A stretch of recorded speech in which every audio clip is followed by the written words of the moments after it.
कुमारजी आज्ञा गर्नुहुन्छ, हे अगस्त मुनि, यो कुरा असङ्ख्य छ, तिमीलाई संक्षेपले मात्र कहन्छु। यस्तै तरहले दक्ष प्रजापतिकी स्त्री बिरहणीका गर्भदेखि 33 कोटी कन्या जन्मे। 33 कोटी कन्यालाई दक्ष प्रजापतिले र बिरहणीले यथायोग्यले पालन पोषण गरी राखे। अगस्त मुनि सोद्धछन्, हे कुमारजी, दक्ष प्रजापतिका 33 कोटी कन्या देवताहरूले कस्ता तरहले विवाह गरे त्यो आज्ञा गर्नुहोस्। कुमारजी आज्ञा गर्नुहुन्छ, हे अगस्त मुनि, स्वर्गका सम्पूर्ण देवता, ऋषि, यक्ष, गन्धर्व, किन्नर, अष्टवसु, 10 दिक्पाल प्रभृति बसी सभा गरी हामीहरूका स्त्री छैनन्, न त कसैका कन्या छन्।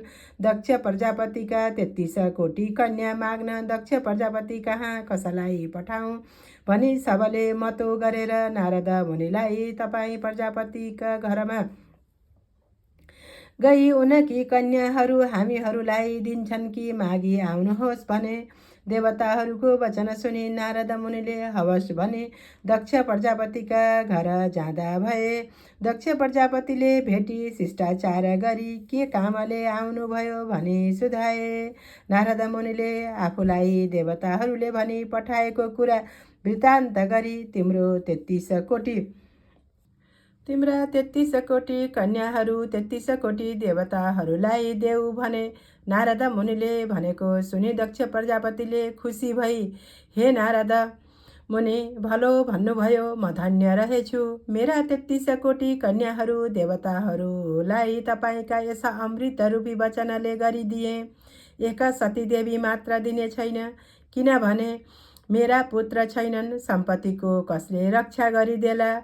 अरू 33 कोटी कन्या सबै देवताहरूले जहिले भन्छन् र तपाईँले जस जसलाई दिनु भन्नुहोला त्यस त्यसलाई दिउँला। अब तपाईँ देवताहरू कहाँ गई विवाहको दिन ठहराई पठाउनुहोस् भने नाना उपचारले पूजा गरे। दक्ष प्रजापतिले भनेपछि नारद मुनिले म जान्छु भनी दक्ष प्रजापतिसित बिदा भई बिदा मागी स्वर्ग गई सबै देवताहरूका पास पुगे। दक्ष प्रजापतिसित भएको कुरा वृत्तान्त गरी सतीदेवी बाहेक दक्ष प्रजापतिका 33 कोटी कन्या 33 कोटी देवतालाई दिए।